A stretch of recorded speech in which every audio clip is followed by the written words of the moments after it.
नमस्ते प्रणाम। आप लोग सुनिए, बेटी विवाह का सहाना गीत है, कैसा लगता है ज़रूर बताइएगा आप लोग। धन्यवाद। हमरा पापा जी के छात पर कबूतर बोलेला। हमरा पापा जी के छात पर कबूतर बोलेला। कैसे आई सजनवा हमर पायल बाजेला। कैसे आई सजनवा हमर पायल बाजेला। अपना पैरा के पायल गोरी जेब में रखना। गोरी घूंघूटा उठा के धीरे से आ जइहाना। गोरी घूंघूटा उठा के धीरे से आ जइहाना।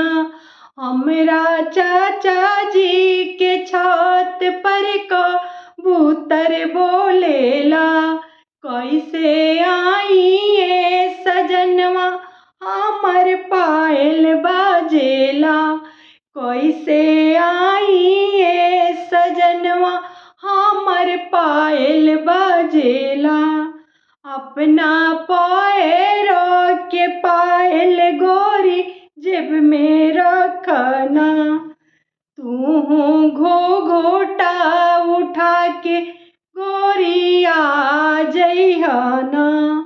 गोरी घूंघूटा उठा के धीरे से अइहाना।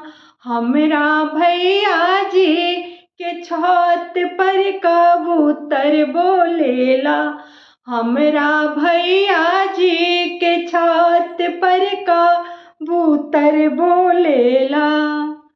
कैसे आई सजनवा हमर पायल बाजेला।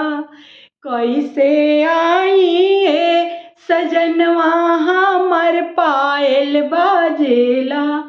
आपन पैरों के पायल गोरी जेब में रखना।